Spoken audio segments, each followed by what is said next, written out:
everyone, my name is Preeti Saini and welcome to our channel After 12th। तो students, आज जो session मैं आपके लिए लेके आई हूँ वो है, हम एक एग्जाम के बारे में डिस्कस करेंगे डिटेल से, that is AILET, that is all India law entrance test.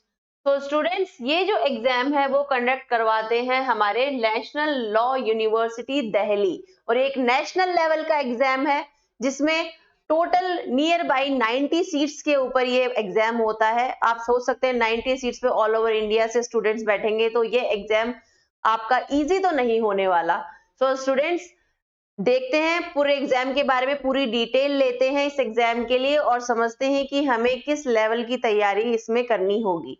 तो स्टूडेंट देखिए, conducted by NLU Delhi and level इसका है नेशनल लेवल, एंड कोर्स जो ऑफर होएगा वो होगा हमारे पास में, ये हमारे BA LLB LLM एंड इसके अलावा PhD भी ऑफर करते हैं।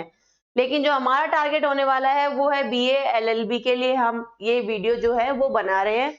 देखिए, और इसका जो मोड होने वाला है ये ऑफलाइन मोड का पेपर है, इसमें पेन एंड OMR शीट आपको यूज करनी होगी।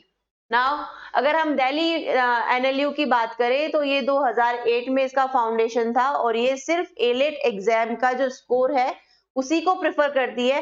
क्लैट एग्जाम से इसका कोई भी मतलब नहीं है, आप क्लैट के स्कोर के बेसिस पे दिल्ली में एडमिशन नहीं ले सकते।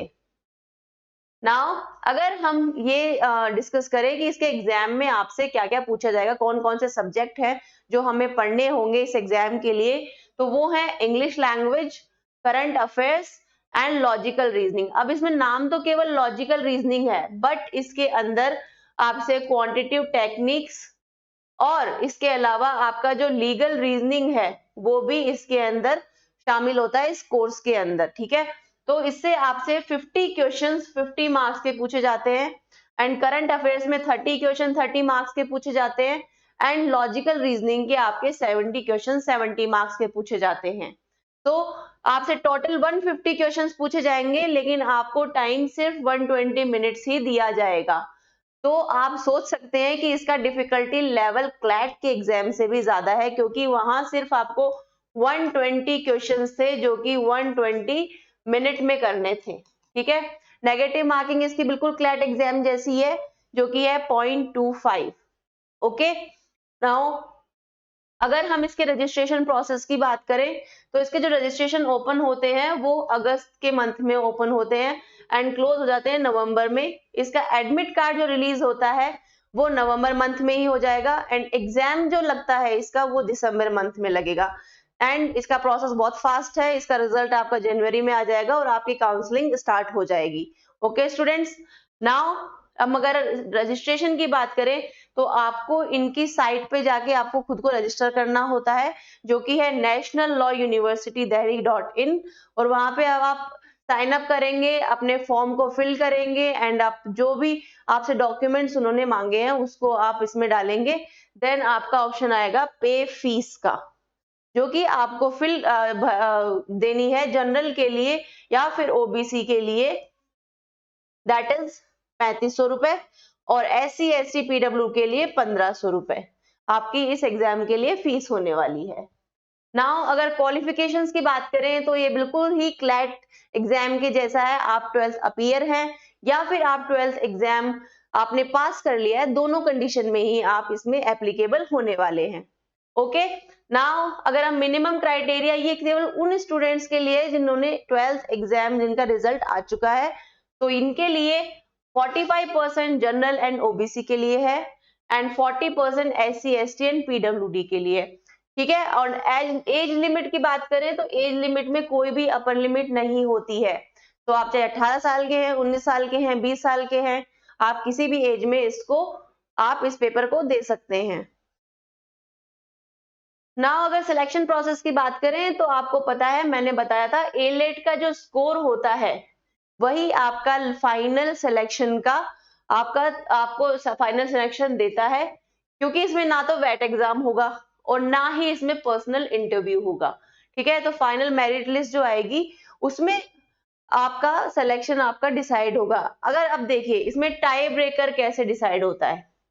टाई ब्रेकर मतलब कि अगर दो स्टूडेंट के सेम मार्क्स आते हैं तो किसको वो प्रेफरेंस देंगे। तो उसमें जो पहला जो उनका स्टेप है वो चेक करते हैं वो कि लॉजिकल रीजनिंग में दोनों में से किसके ज्यादा नंबर आए हैं।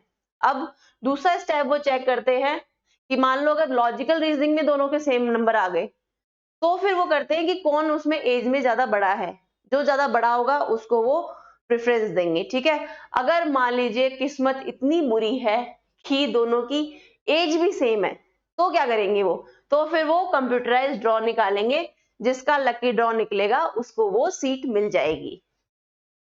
नाउ अगर हम सिलेबस की बात करें तो जो अपना फर्स्ट सेशन है वो है English language, that is reading comprehensions, vocab, grammar and sentence correction. ये इन सब्जेक्ट से आपसे पूछे जाता है क्वेश्चंस, और इसके लिए आपको बहुत जरूरी है स्टूडेंट्स कि आप अपना न्यूज़पेपर रीडिंग जो है उसको आप बहुत ज्यादा इंपॉर्टेंस दें। जितनी अच्छी आपकी रीडिंग स्किल्स होंगी उतना ही इजीली आप अंडरस्टैंड कर पाएंगे कि आपसे क्वेश्चंस में उसने पूछा क्या है। ओके स्टूडेंट, तो रीडिंग को बिल्कुल भी आप लाइटली नहीं ले सकते। नाउ करंट अफेयर्स, जिसमें आपसे national international news, important events जो हुए हैं all over India, awards, books, legal कोई अपडेट आ गई है आपके पास में, या फिर कोई भी गवर्नमेंट स्कीम जो अभी लॉन्च हुई है, इन सब से रिलेटेड आपसे 30 मार्क्स के क्वेश्चन पूछे जाते हैं। Now the third section is logical reasoning, जो कि 70 मार्क्स की होगी। उसमें आपसे critical reasoning, number letter series, verbal, no verbal, ऐसे करके आपके पास पूरा सिलेबस है, उसमें से आपसे क्वेश्चंस पूछे जाएंगे। तो स्टूडेंट्स, अब हम टाइम अलॉटमेंट की बात हमने कर ली थी, 120 मिनट्स मिलने वाले हैं। अब इसमें इंपॉर्टेंट ये है कि इसमें कोई सेशंस नहीं होंगे, आप किसी भी सेशन को कभी भी अटेम्प्ट कर सकते हैं अपने कॉन्फिडेंस के हिसाब से कि हाँ मुझे ये सेशन में मैं ज्यादा कॉन्फिडेंट हूँ तो मैं पहले इसे अटेम्प्ट कर लेता हूँ, देन उसके बाद में अपने हिसाब से आप दूसरे सेशंस को भी अटेम्प्ट कर सकते हैं। नाउ आपको कितने सीट्स इसमें अलॉटमेंट है, देखिए जनरल कैटेगरी के लिए आपके पास 50 सीट्स है। नाउ एससी एंड एसटी के लिए 11 और 5 सीट्स होती है, ईडब्ल्यूएस के लिए 10 सीट है, और फॉरेन स्टूडेंट्स को भी इसमें एडमिशन मिलता है जिनके लिए 5 सीट्स होती हैं। तो लगभग आपको 85 सीट के ऊपर ये कंपटीशन आप फेस करने वाले हैं। सो आप इसकी टफनेस को समझ सकते हैं कि ये कितना टफ एग्जाम है, कि नियर बाई 1 लाख स्टूडेंट होंगे जो 85 सीट्स के ऊपर compete करने वाले हैं। सो स्टूडेंट्स, आपको इसकी बहुत ज्यादा ही अच्छे से प्रिपरेशन करनी होगी। नाउ ये इतना टफ एग्जाम है तो हम इसमें क्यों बैठ रहे हैं, इसका लॉजिक क्या है? तो इसमें लॉजिक ये है कि इसके जो टॉप रिक्रूटर्स है ना, वो हमारे इंडिया के बेस्ट लीगल फॉर्म्स जो हैं हमारे पास वो हैं, जैसे AZB, Trilegal, Khaitan, ICICI and SAM, जो कि आपको एवरेज पैकेज जो देती हैं वो 18 से 20 लाख तक का पैकेज होता है 1 साल का। और जो आपको इंटर्नशिप इसमें प्रोवाइड होती है इस कोर्स में, वो आपके जो फर्स्ट ईयर है, आप अगर जाएंगे और फर्स्ट ईयर से ही आपका इंटर्नशिप आपको स्टार्ट हो जाएंगी, तो आपका जो CV होने वाला है वो बहुत ज्यादा स्ट्रॉन्ग हो जाएगा इस वजह से। नाउ अगर हम हायर स्टडीज की बात करें तो यहाँ के जो स्टूडेंट्स हैं उन्हें ऑक्सफोर्ड, हार्वर्ड, कैम्ब्रिज यूनिवर्सिटी में LLM करने का मौका भी मिलता है। नाउ अगर आपको जुडिशरी में जाना है या फिर UPSC में जाना है तो क्या आपके लिए कॉलेज बेस्ट है? बिल्कुल बेस्ट है, क्योंकि UPSC का जो हब है वो है दिल्ली। अगर आपका कॉलेज दिल्ली में होगा और आप UPSC की प्रिपरेशन भी दिल्ली में कर रहे होंगे तो ये आपके लिए बहुत ही कन्वीनियंट होता है। ओके स्टूडेंट, तो आई होप आपको एलेट एग्जाम के बारे में सब कुछ बहुत अच्छे से समझ में आ गया होगा। आपको अगर कोई भी डाउट है इस एग्जाम के बारे में तो आप नीचे कमेंट कर सकते हैं, एंड हमारा जो यूट्यूब चैनल है आफ्टर 12th उसे प्लीज शेयर कीजिए, सब्सक्राइब कीजिए एंड अपने दोस्तों को बताइए। तो thank you so much students, मिलते हैं नेक्स्ट सेशन में, बाय बाय।